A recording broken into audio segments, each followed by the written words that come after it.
keistimewaan emas sebagai simpanan. Jadi ini adalah tajuk saya pada malam ini.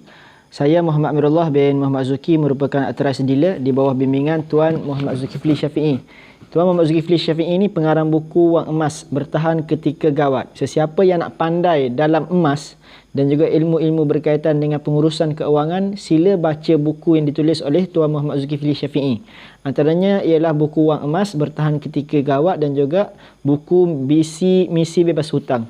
Jadi live saya malam ini sedikit lewat sebab saya baru habis kelas bersama dengan Tuan Muhammad Zulkifli Syafi'i di dalam weekly group coaching. Jadi program ni bermula daripada pukul 10.15 sehingga pukul 11.45. Lebih kurang sejam 30 minit lah. Jadi pada program tadi banyak persoalan-persoalan yang timbul daripada para dealer ni untuk diajukan kepada Tuan Muhammad Zulkifli Syafi'i untuk dapat penjelasan.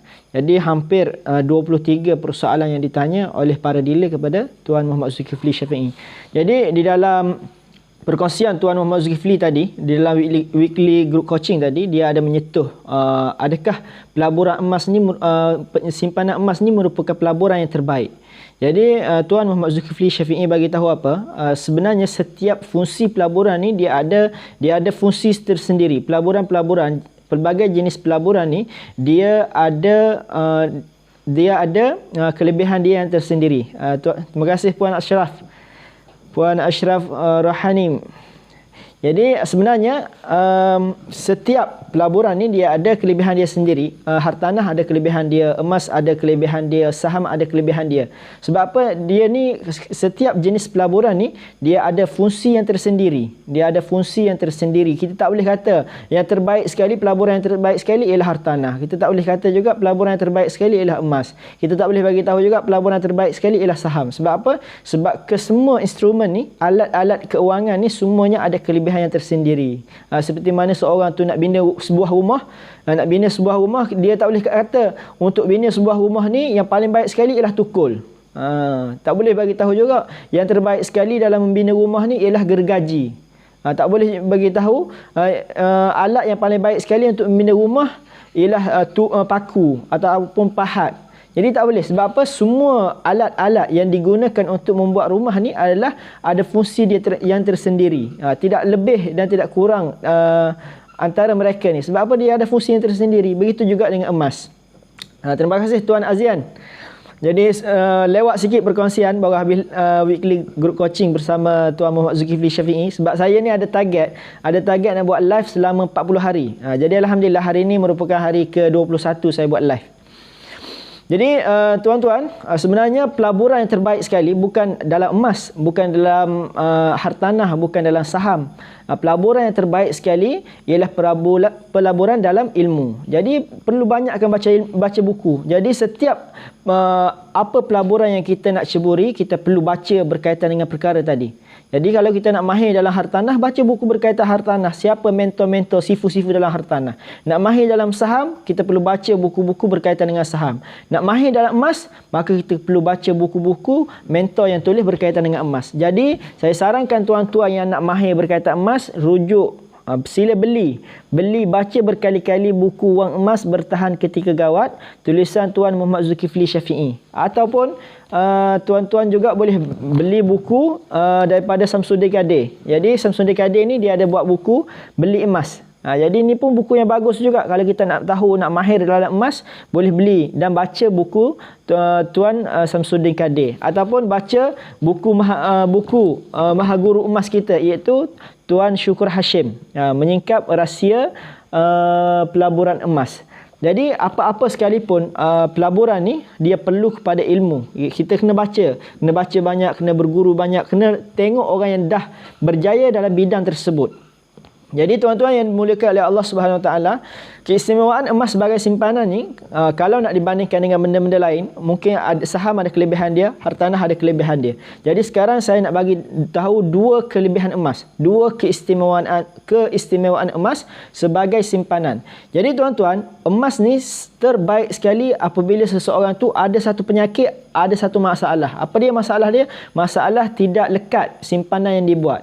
Simpan, apa yang terjadi, last sekali dia akan korek balik simpanan dia. Ya, simpan korek, simpan korek, simpan korek. Last sekali kerja bertahun-tahun pun tidak ada apa-apa simpanan. Jadi tuan-tuan, saya nak berkongsi ni, saya ada satu perasaan kesian kerja bertahun-tahun tapi tidak ada apa-apa simpanan. Kajian menunjukkan 75% rakyat Malaysia ni tidak ada simpanan walaupun RM1,000. Ini perkara yang sangat membimbangkan dan sangat menyedihkan tuan-tuan. Sangat menyedihkan, kerja dah lama tapi simpanan tak ada. Sebab apa? Simpanan buat simpanan setiap bulan, buat simpanan, tapi akhir bulan apa yang dibuat, dia akan korek balik. Last sekali kerja berpuluh-puluh tahun pun simpanan tidak ada walaupun RM1,000. Jadi tuan-tuan, untuk mengelak perkara ni berterusan berlaku, tuan-tuan perlu tukar cara penyimpanan, tukar cara simpan. Dulu tuan-tuan simpan dalam bentuk duit, dalam bentuk cash, letak dalam ASB ke, tabung haji ke, dalam bank biasa ke, hujung bulan korek. Hujung bulan korek balik. Last sekali apa yang terjadi? Tidak tersisa. Walaupun tidak tersisa duit-duit yang ada dalam bank tu. Sebab apa? Kita sentiasa mencipta alasan-alasan. Terima kasih Puan Ashraf. Jadi kita sentiasa mencipta alasan supaya apa? Supaya kita menggunakan duit-duit yang ada dalam akaun bank kita tadi. Padahal benda tu benda kecil saja. Alasan yang kecil saja kita kata ni perlu ni. Kalau aku tak beli ni aku mati ni. Jadi dia pun guna duit yang dia disimpan tu. Last sekali dia habit ni dah berterusan bertahun-tahun. Last sekali apabila berlaku apa-apa kecemasan, dia telah menyusahkan adik-beradik, mak ayah, rakan sekerja. Sebab apa nak pinjam duit? Lain kalau kita, sebab itulah antara keistimewaan emas sebagai simpanan ni ialah kita akan mengelakkan daripada kebocoran wang. Simpanan kita ni tak akan bocor. Sebab apa? Kalau tuan-tuan dah ada simpanan 1 dinar, yang saya pegang ni 1 dinar 4.25, maksudnya kekayaan tuan-tuan dah ada 1,000 lebih dah. Sebab apa? 1 dinar yang saya pegang sekarang ni nilai dia 1,100 lebih kurang. Nilai dia 1,100. Dia ada turun naik. Jadi dulu pertama sekali saya beli ni dalam 600-700 saja. Dan sekarang ni dah capai RM1,100 dah atas 1 dinar ni. Jadi tuan-tuan, sesiapa yang ada masalah kebocoran wang, sentiasa simpan bocor, simpan korek balik. Jadi tuan-tuan perlu tukar cara penyimpanan. Tukar ke dalam bentuk emas. Terima kasih kepada Cik Nur Balkis Muhammad Zuki. Jadi tukar cara penyimpanan. Tukar ke dalam bentuk emas. Insya-Allah tuan-tuan akan tengok kesan dia. Tuan-tuan akan nampak kebaikan dia, kelebihan dia. Ni hasrat hati saya nak bimbing 300 penyimpan emas hingga 31 Oktober dan juga 1,000 penyimpan emas hingga 21 Julai tahun 2022 nanti.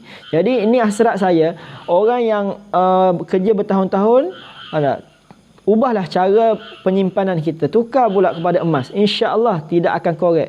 Sebab apa? Emas ni semakin kita tengok dia, semakin kita perhatikan dia, semakin kita belek-belek dia, bukan kita tak akan ada perasaan untuk jual dia. Sebab apa? Kita akan ada perasaan untuk sentiasa tambah. Oh, tengok 1 dinar cantik. Ni kena tambah lagi ni. Ada 1 dinar nak tambah lagi. Ada 1 dinar nak tambah lagi. Sampai kita ada berdinar-dinar.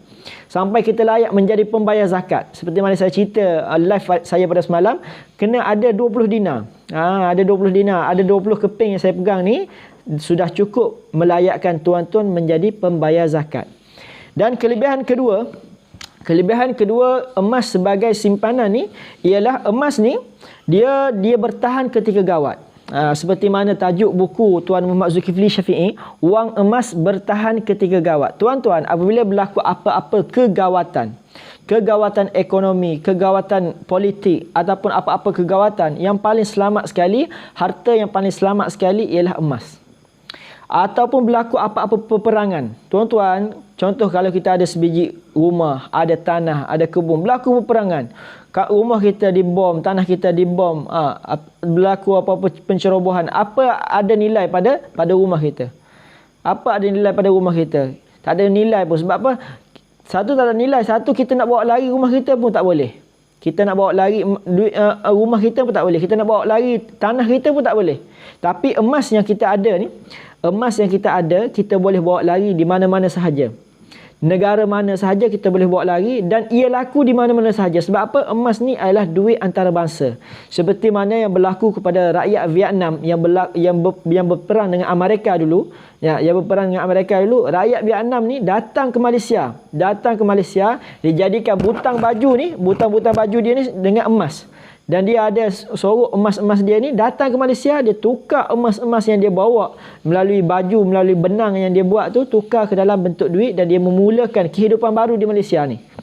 Menjadi peniaga, penjual, buat rumah apa semua melalui hasil jualan emas yang dia ada. Sebab apa? Kalau dia bawa duit pada negara dia, datang ke sini, tak boleh guna, tak laku. Sebab apa? Duit ni hanya terhad untuk satu-satu negara sahaja. Tapi emas ni, dia merupakan duit antarabangsa. Sebab tu tuan-tuan, emas ni bagus untuk apa? Untuk mengelakkan kebocoran. Dan emas ni istimewanya emas ni dia bertahan ketika gawat. Apabila berlaku apa-apa extreme situation, situasi yang sangat-sangat gentir seperti peperangan, hartanah ataupun saham ataupun rumah tidak boleh dibawa lari. Malah sistem pun akan rosak. Sistem penomboran yang ada pada bank pun mungkin akan rosak, tak boleh berfungsi. Jadi apa yang kekal ialah emas yang kita pegang. Sebab apa? Emas ni dia bernilai disebabkan ketulinan dia dan juga berat dia. Dia tidak dipegang oleh mana-mana kerajaan, tidak boleh dipegang, nilai dia ni tak dipegang oleh mana-mana pihak. Sebab apa? Allah SWT, Tuhan sendiri yang meletakkan nilai pada emas ni bersesuaian dengan nilai dia, bersesuaian dengan ketulinan dia dan juga berat dia. Semakin tulen dia dan semakin berat dia, semakin bernilailah emas ni. Jadi sekadar itu sahaja perkongsian saya pada malam ini.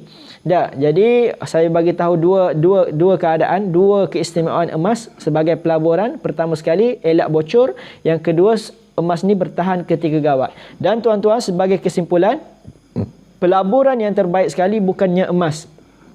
Pelaburan yang terbaik sekali bukannya hartanah. Pelaburan yang terbaik sekali bukannya saham.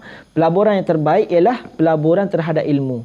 Pastikan kita baca buku, kita rujuk mentor dan kita follow apa yang mentor kita bagi tahu. Jadi mentor saya ialah Tuan Muhammad Zulkifli Syafi'i. Tuan-tuan nak bersama-sama dengan saya, nak belajar dengan Tuan Muhammad Zulkifli Syafi'i, boleh berhubung dengan saya. Mulakan simpanan emas sekarang. Mula walaupun RM100. Kalau tuan-tuan ada dalam bank tuan-tuan RM100. RM100 tu saya risau hujung bulan nanti tuan-tuan akan guna juga duit tu. Last sekali tak tersisa walaupun RM1. Tunggu gaji bulan depan. Jadi untuk mengelakkan perkara ni terus berlaku tahun demi tahun, saya galakkan tuan-tuan untuk mulakan simpanan dulu walaupun RM100 bermula hari ini. Jangan bertangguh untuk simpan emas. Berapa banyak kali dah kita bertangguh simpan emas. Apa yang duit bagi kita selalu bocor, tak terguna. Bukan tak terguna, terlebih guna. Tapi emas bagi pada kita apa? Simpanan tak akan bocor dan kita tak akan guna atas alasan-alasan yang kecil, atas alasan-alasan yang ringan sahaja. Adapun duit ni, benda-benda yang ringan, benda-benda yang tak ada faedah pun kita akan kata ni perlu. Kita nak guna juga duit yang kita ada. Tapi emas tidak. Semakin kita simpan, semakin sayang kita nak berbelanja. Jadi saya ucapkan terima kasih kepada yang follow saya pada malam ini, yang komen live saya pada malam ini, yang share live saya pada malam ini, yang like live saya pada malam ini. Moga Allah SWT murahkan rezeki tuan-tuan. Moga Allah SWT jauhkan tuan-tuan dan diri saya daripada penyakit yang ada pada waktu sekarang ni. Dan saya doakan yang masih belum memulakan simpanan emas, mulakan sekarang. Yang pada delay yang ikuti live saya pada malam ini, saya doakan supaya tuan-tuan dan puan-puan terus berkongsi supaya setiap masyarakat di Malaysia ni tahu akan kepentingan emas. Yang tu yang penting. Yang penting kita nak mendidik orang. Kita nak mendidik orang biar semua orang ni ada kesedaran, ada rasa pentingnya menyimpan emas ni. Jadi sekadar itu perkongsian saya pada malam ini. Assalamualaikum warahmatullahi taala wabarakatuh.